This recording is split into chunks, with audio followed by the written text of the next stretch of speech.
Hi friends. मेरे से पूछा कि सर आपने लास्ट वीडियो में जिक्र किया था एसेट एलोकेशन का, तो उसके बारे में थोड़ा ब्रीफ कर दीजिए कि एसेट एलोकेशन हम कैसे रखें। तो देखिए, एसेट एलोकेशन जो है वो पोर्टफोलियो का बहुत ही इम्पोर्टेंट पार्ट है कि एसेट एलोकेशन आपके पास हमेशा होना चाहिए। इससे हमेशा होता क्या है, टाइम टू टाइम एक तो आपकी प्रॉफिट बुकिंग होती रहती है और दूसरी बात अपने पोर्टफोलियो का रीबैलेंस करते रहते हैं। अब हमने पोर्टफोलियो से पैसा तो कमा लिया, लेकिन उसमें प्रॉफिट कब बुक करना है, मतलब कि पोर्टफोलियो को ट्रिम कब करना है, तो वो बताएगा आपकी एसेट एलोकेशन, ना कि आपको मार्केट बताएगी। ठीक है। तो हर 6 मंथ्स के अंदर या हर क्वार्टरली मैं नहीं कहूंगा, क्वार्टरली बहुत शॉर्ट हो जाएगा, 6 मंथ्स मान लेते हैं हम। हर 6 मंथ्स के अंदर हमें अपने पोर्टफोलियो को ट्रिम करना होता है और डेब्ट और इक्विटी उन दोनों को हमने बैलेंस करना होता है। ठीक है। तो हमेशा आपको अभी फिलहाल इस सिनेरियो में, क्योंकि आने वाला टाइम जो है बहुत वॉलेटाइल है, तो आपको क्या करना है कि मंथली करेक्शन को देखना है कि एक मंथ पूरा करेक्ट हुआ या 3 वीक पूरे करेक्ट हुए। अब उसमें आपको ये देखना है कि आपकी जो एसेट एलोकेशन थी वो 70-30 का रेशियो मैंने आपको दे दिया। अब उसमें आपको ये देखना है कि कहीं आपका इक्विटी का जो पोर्टफोलियो वो 60% ना रह गया हो और डेप्ट आपका 30 था और डेप्ट आपका बढ़ के हो गया 35%, 5% का उसमें ग्रोथ हो गई डेप्ट में, और आपका जो इक्विटी है उसमें आपका 10% का लॉस है। तो सर फिर अब यहाँ पे आप 70-30 का रेशियो यहाँ पे फिर दोबारा आप अप्लाई करेंगे। थोड़ा पैसा डेप्ट में से निकाल के आप इक्विटी में डालेंगे और जब इक्विटी परफॉर्म करता रहेगा तब एक सर्टेन टाइम के बाद में आप फिर एनालाइज करेंगे कि मेरा इक्विटी में पोर्शन कितना है। अब इक्विटी में जैसे आपका हो रखा है 75% और डेप्ट में आपका हो रखा है आपका 25%, तो आप क्या करेंगे, उसके अंदर 5% इक्विटी से पैसा निकाल के वहां डालेंगे, तो वो टाइम टू टाइम आपकी प्रॉफिट बुकिंग भी है। और वो जो 30% का एसेट एलोकेशन जो आपने दे रखा है डेप्ट का, वो आपके इस टाइम पर काम करेगा, क्योंकि अब आप रीबैलेंस करेंगे ना अपने पोर्टफोलियो को, क्योंकि आपकी इक्विटी की वैल्यू कम होती जा रही है दिन पे दिन पैनिक सेलिंग की वजह से और आप देख रहे हैं करेक्शन की वजह से। तो यहाँ पे आपका डेप्ट फंड जो था वो यहाँ पे आपको काम करेगा आपके लिए। तो दोनों ही सिनेरियोज के अंदर मार्केट में करेक्शन आ रही है तब भी आप स्टॉक बाय कर रहे हैं, मार्केट अगर ऊपर जा रहा है तो आप वहां पे थोड़ी थोड़ी प्रॉफिट बुकिंग कर रहे हैं सिर्फ और सिर्फ डेप्ट फंड के लिए, एसेट एलोकेशन के लिए। तो सर ये बहुत ही पुरानी ट्रिक है, पोर्टफोलियो डिजाइन जिन्होंने किए थे ये उनके लिए ही काम करती थी पहले, आज भी करती है और आने वाले टाइम में, आने वाले वक्त में भी यही काम करेगी। इसी तरीके से सब लोग काम करते हैं जो प्रोफेशनल्स होते हैं, सबका अपना एक एसेट एलोकेशन होता है, सबकी अपनी जो वैल्यूज हैं वो अलग अलग हैं। कोई 20% डेप्ट में रखता है, कोई 30% डेप्ट में रखता है, और जब मार्केट हाई होती जाती है तो 40% डेप्ट में लोग रखते हैं। जहां तक मैं सोच सकता हूं कि 16,000 के बाद में मार्केट, 17,000 के बाद में लोगों ने अपना जो डेप्ट का जो पोर्शन था वो 50% तक भी बढ़ा दिया होगा।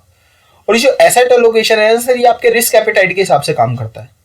आपको लग रहा है कि निफ्टी आगे करेक्ट हो जाएगा तो क्यों ना मैं इक्विटी को थोड़ा ट्रिम कर दूं और डेप्ट फंड में उसको मैं डाल दूं पैसे को, क्योंकि पैसा दोनों ही जगह बढ़ रहा है, लेकिन डेप्ट फंड में अपॉर्चुनिटी मनी है।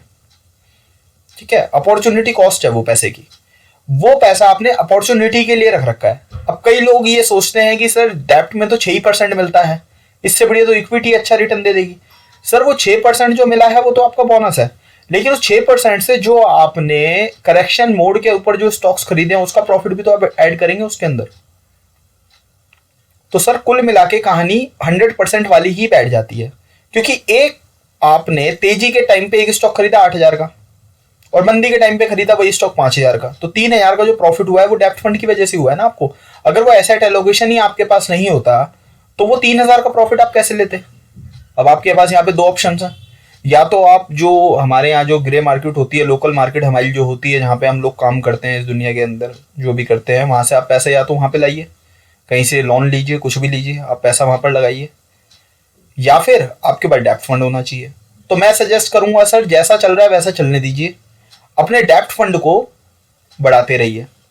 अब कभी कभी क्या हो जाता है, कई लोग बोलते हैं सर मैं इक्विटी ट्रिम नहीं करना चाहता, अब उसकी इक्विटी हो गई है 75%, तो सर मैं क्या करूं। तो मैं कहूंगा फिर डेप्ट का पोर्शन बढ़ाइए आप पैसा लाके कहीं से।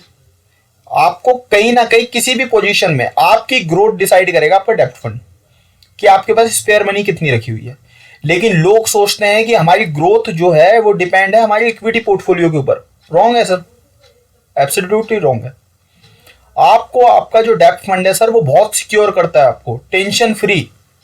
आप ये सोचते हैं कि मार्केट करेक्ट क्यों नहीं हो रहा, मेरा इक्विटी तो परफॉर्म कर रहा है, लेकिन अगर मार्केट करेक्ट हो तो मैं डेप्थ फंड के पैसे को भी तो अपॉर्चुनिटी कॉस्ट के लिए यूज करूं, मुझे उससे कुछ फायदा तो हो, जो मैंने डेप्थ फंड रख रखा है इतने टाइम से। फिर आप करेक्शन की वेट करेंगे, लेकिन जब आप 100% इक्विटी के अंदर रहते हैं तो आप करेक्शन से डरते हैं। तो अगर करेक्शन भी आपकी दोस्त बन जाए तो इससे बेटर कोई चीज ही नहीं है सर। इस मार्केट के अंदर बहुत ही ईजी हो जाता है सर। और जैसे मेरा मोटिव है कि मैं आपको ईजीली डिफाइन करूं कि इस मार्केट से पैसा कैसे कमाया जाता है, तो उसी के कुछ सर छोटी छोटी साइकोलॉजीज है। ये सर यूट्यूब पे लोग बताते हैं, लेकिन अब मुझे ये समझ नहीं आता वो इस चीज पे इतना फोकस क्यों नहीं डालते हैं। एसेट एलोकेशन का थोड़ा बहुत बता देंगे, लेकिन जो प्रैक्टिकल वे के अंदर जो एकदम जो देसी आदमी की तरह जो बताता है वो नहीं कोई बताता। सब प्रोफेशनल बनने की कोशिश कर रहे हैं यहाँ पे। यूट्यूब की प्रॉब्लम मुझे एक ये लग रही है कि यहाँ पर सबको ना ट्रेडिंग के लिए बताया जाता है, इन्वेस्टिंग के लिए कोई नहीं बताया जाता। और इन्वेस्टिंग के कुछ चैनल्स हैं यहाँ पे, अच्छे चैनल्स हैं, लेकिन वो इन्वेस्टिंग के लिए फिर उस ढंग से नहीं बताते कि जिस ढंग से इन्वेस्टिंग काम करती है। सर इन्वेस्टिंग में भी तो लूप होल्स हैं बहुत सारे जिनका इस्तेमाल करना चाहिए। जरूरी नहीं है आपको एशियन पेंट आप बाय करके बैठ गए 15 साल के लिए आपको एशियन पेंट में ही रहना है। सर आपको शिफ्ट भी करना पड़ेगा ना। अगर वहां पे क्रूड ऑयल बढ़ रहा है और रेगुलरली बढ़ रहा है, पिछले 6 महीने से बढ़ रहा है, तो जब क्रूड ऑयल में करेक्शन आएगा यहाँ पे इसमें करेक्शन आ जाएगा। मतलब ये वहां पे परफॉर्म करने लग जाएंगे। 6 महीने तक वहां पे क्रूड ऑयल बढ़ रहा है, आप देखें यहाँ पे पेंट्स का सेक्टर जो डाउन है, तो वो टाइम होता है एक्यूमुलेशन करने का पेंट सेक्टर को। लेकिन लोग क्या करते हैं, वो हर टाइम स्थिति में, हर टाइम फ्रेम में वो एक ही स्टॉक के अंदर बैठे रहते हैं। ऐसा हमको नहीं करना सर।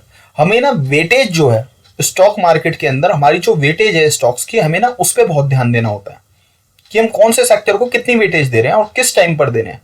अगर आप सही टाइम पर सही तरीके से उस स्टॉक में पहुंचे हुए हैं, उस सेक्टर में पहुंचे हुए हैं, तो सर आप पैसा कमा के ले जाएंगे बहुत अच्छा। सर हर साल हमारे 7614 स्टॉक्स में से 200 स्टॉक आउट परफॉर्म करते हैं, जो 1000% भी हो जाते हैं। अगर उसमें से 1000वां स्टॉक भी आपके पास है ना सर, तो अपना पोर्टफोलियो की ग्रोथ देखना। अब वो स्टॉक्स कहां से मिलेंगे उसके बारे में कोई बात नहीं करता। या तो बताएंगे 2 रुपए वाला स्टॉक, या बताएंगे 6000 वाला जो दुनिया को पता है। बाकी का बीच का कहां गया? जो सबको पता लग गया उसका काम तो हो ही रहा है। क्या एलटीआई किसी ने 1200 रुपए पे बात करता था, कोई 1700 रुपए पे बात करता था एलटीआई की? क्या टाटा एलेक्सी कोई बात करता था 500 रुपए पे? 6500 रुपए पे सब आ गए हैं कि बाय कीजिए, बहुत अच्छी कंपनी है। 500 रुपए पे क्यों नहीं बताते थे? कुछ लोग होंगे जो बताते होंगे, लेकिन उनको कोई सुनता नहीं होगा। तो सर जो हिडन जेम्स होते हैं ना, वो ऐसे ही पता लगते हैं। लाइक टाटा एलेक्सी, अगर किसी के पास 500 रुपए की होल्डिंग पड़ी होती और वो जैसे जैसे परफॉर्म कर रहा था वैसे वैसे उसके अंदर वेटेज बढ़ाते जाते हम लोग, जैसे जैसे वो परफॉर्म कर रहा था हम वेटेज बढ़ाते जाते, तो सर आज हमारे पास में टाटा एलेक्सी की बहुत बड़ी होल्डिंग होती। मेरे पास तो है, लेकिन आपके पास उसकी वेटेज होती, होल्डिंग होती। लेकिन आपको इन सब के बारे में सोचने का टाइम ही नहीं है, आपको करनी है ट्रेडिंग। अब मार्केट गिर रहा है तो लोग पुट बाय कर रहे हैं, कॉल सेल कर रहे हैं। अब यही करना है, इससे पैसा नहीं कमेगा सर, फिर फंस जाएंगे किसी दिन। सर आप टाइम दे रहे हैं इस मार्केट को, तो टाइम की वैल्यू होनी चाहिए। लेकिन आप पैसा छोड़ कहां रहे हैं मार्केट के पास अब बढ़ाने के लिए? किसी स्टॉक को आप पैसा कितने दिन के लिए देते हैं? अपने ट्रेडिंग डेज देखा कीजिए कि आपने जो स्टॉक बाय किया था वो कितने दिनों के लिए बाय किया आपने। आप एक स्टॉक को बाय करते हैं 10 दिन के लिए, 15 दिन के लिए, 20 दिन, 30 दिन, 60 दिन मैक्सिमम। और 60 दिन तो तब बता रहा हूं जब वो लॉस में है, प्रॉफिट में आती है उसे बेच देते हैं। सर उसे टाइम तो दीजिए परफॉर्म करने का, स्टॉक को परफॉर्म करने का टाइम दीजिए और उसमें टाइम टू टाइम अपनी वेटेज बढ़ाते रहिए। लोग कह रहे हैं सर एवरेजिंग अप कैसे की जाती है? सर एवरेजिंग अप एक डिफरेंट कॉन्सेप्ट है, वेटेज जो वेटेज बढ़ाते हैं हम किसी स्टॉक में वो एक अलग कॉन्सेप्ट है। क्योंकि वेटेज जो हम बढ़ा रहे हैं वो सेक्टर वाइज बढ़ा रहे हैं, हम स्टॉक को राइड नहीं कर रहे हैं। यहाँ पे स्टॉक को राइड तब किया जाता है जब उस स्टॉक में से एक पॉइंट पे निकलना हो। अब किसी ने 500 रुपए का टाटा एलेक्सी बाय कर रखा है और 5000 रुपए का भी आ जाएगा तो भी वो 10x पे है, उसको क्या प्रॉब्लम है? लोग आज 5000 पे टाटा एलेक्सी बाय करेंगे, वो भगेगा वहां पे 10%, उसका पोर्टफोलियो भगेगा 100%, उसका जो स्टॉक का जो है। अब आप ये चीज समझिए, तो ऐसी अपॉर्चुनिटी कोई क्यों खोएगा, क्यों उसमें अंदर कोई प्रॉफिट बुक करेगा? सर मेन खेल तो स्टॉक के अंदर 1000% के बाद ही स्टार्ट होता है, 10x के बाद में। जो आपकी पोर्टफोलियो में जो उसकी वेटेज होती है, जो अच्छा पैसा कमा के देता है, वही स्टॉक आपको कमा के देता रहता है। तो आपको स्टॉक को कंपाउंड करना है और टाइम टू टाइम उसके अंदर अपनी वेटेज बढ़ाते जाना है। आपको ये चीज़ें सीखनी होंगी अगर इस मार्केट से आप पैसा कमाना चाहते हैं वाकई में ही। तो अब आप लोग कह रहे हैं कि इंटेलिजेंट इन्वेस्टर, सर उसके बारे में आप हमें बताइए। तो सर ये सब कुछ उसी के पार्ट्स हैं सर, बट क्या है कि मैंने बुक्स काफ़ी रीड कर रखी है, तो सर थोड़ा बहुत मैं और भी बुक्स का ऐड ऑन कर देता हूँ इसके अंदर। तो मैं कोशिश ये करता हूँ कि आपको एक इस तरीके की साइकोलॉजी दे दूँ इस मार्केट के अंदर कि आपको पता हो कि आपका पैसा कौन सा किस टाइम पे काम करेगा। एक पैसा वो है जो हमेशा से यहाँ पे इन्वेस्टेड है, लाइक 70% वाला वही रेशो जो मैंने आपको बताया। एक 30% पैसा आपका अलग स्पेयर में रखा हुआ है, वो वेट कर रहा है अपॉर्चुनिटी की। अब यहाँ पे मेरा जो है 50% डेप्ट में था, मैं 60 भी हो गया था, 60% डेप्ट में। आप समझिए मेरे जैसा आदमी 60% डेप्ट में था। अब वो पैसा यहाँ पे यूटिलाइज हो रहा है ना बहुत अच्छे से, और प्रॉफिट में सारे स्टॉक काटे थे, पोर्टफोलियो को ट्रिम किया था। पोर्टफोलियो बेचा नहीं है, पोर्टफोलियो को ट्रिम किया। आप क्या करते हैं, आप उसे बेचते हैं, आप उसको ट्रिम नहीं करते। अब पोर्टफोलियो ट्रिम कितने परसेंटेज से कर रहे हो आप? 2% रोज कर रहे हो, 3% रोज कर रहे हो, वो आपको अपने रिस्क एपेटाइट के हिसाब से देखना पड़ेगा, और आपके पास कितना टाइम बचा हुआ है करेक्शन से पहले, आपको वो देखना पड़ेगा। लाइक मैंने जब आपको फर्स्ट वीडियो जो मैंने बताया था, जब मैंने कहा था कि मैं यहाँ से निफ्टी से बाहर था, तो मेरा जो रेशियो रहता है इस मार्केट में वो 20-80 का रहता है, कभी कभी 90 और 10 का रहता है। लेकिन जब मेरा प्रिडिक्शन जब मैं करता हूँ मार्केट को, और जब मेरे सोचने का नजरिया मैं इस तरीके का रखता हूँ कि मुझे लग रहा है कि इन फ्यूचर करेक्शन होती रहती है, तो सर मैं डेप्ट का वेटेज बढ़ाता रहता हूँ। अब एसेट एलोकेशन में लोग कहेंगे मैं डेप्ट की बात कर रहा हूँ, गोल्ड की बात क्यों नहीं कर रहा? सर आप किसी में भी जा सकते हो, गोल्ड थोड़ा वोलेटाइल होता है सर, तो मैं डेप्ट के अंदर प्रेफर करता हूँ अपने आप को। तो अब मैं 10 से 20 हुआ, 20 से 30, 30 से 40, 40 से 50, 50 से 60% डेप्ट में मैं अपने पोर्टफोलियो को ट्रिम ही करता गया। अगर और मुझे मौका मिलता तो मैं और ट्रिम करता उसको। तो एक टाइम में ऐसी सिचुएशन लिया था कि 10% इक्विटी और 90% डेप्ट, लेकिन फिर मैंने 40% वहां पे पैसा अपना छोड़ दिया। तो इस टाइम मेरे पास अपॉर्चुनिटी कॉस्ट के लिए बहुत पैसे पड़े हुए हैं। तो जो भी सेक्टर मुझे लगता है कि अच्छा परफॉर्म करेगा आने वाले टाइम में, मैं उसको बाय करता हूँ। पीएसयूज के आपको पता है मेरा कोई रुझान नहीं है पीएसयूज के अंदर, ठीक है। तो आपको सर इस तरीके से एसेट एलोकेशन का फायदा उठाना चाहिए इस मार्केट के अंदर। एसेट एलोकेशन आपके लिए बहुत ही ज्यादा हेल्दी चीज है। आगे भी और वीडियोस बनाऊंगा मैं आपके लिए एसेट एलोकेशन के लिए, ठीक है। आप कमेंट में मुझे बताइएगा कि आपको कुछ समझ आया इस वीडियो से एसेट एलोकेशन या नहीं आया, या मैं कैलकुलेशन करके आपको बताऊं कि आपको कैसे ट्रिम करना चाहिए या क्या करना चाहिए। एडवांस एसेट एलोकेशन क्या होती है, तो मैं आपको इसका थोड़ा एडवांस भी दे दूंगा। बिल्कुल बेसिक है कि जो आपको पता हुआ होना चाहिए, जो आपको नॉलेज होनी चाहिए, क्योंकि सर साइकोलॉजी बनेगी आपके नॉलेज से। साइकोलॉजी आपको पढ़ने से नहीं बनेगी, जब तक आप उसकी प्रैक्टिस नहीं करोगे तब तक वो साइकोलॉजी आपके लिए काम नहीं करेगी। इंटेलिजेंट अगर इन्वेस्टर आपको बनना है, वैल्यू इन्वेस्टर आपको बनना है, आपको अपॉर्चुनिटीज ढूंढनी है मार्केट के अंदर, तो सर आपकी साइकोलॉजी अच्छी होनी चाहिए। अब कंपनीज कैसे डिफाइन करते हैं, कंपनीज कैसे ढूंढते हैं, कंपनीज में काम कैसे करते हैं हम लोग, कंपनी कौन सी अच्छी है कौन सी बेकार है, उसके मोटा मोटी 4-5-6 पॉइंट्स जो हैं वो मैं आपको बताऊंगा।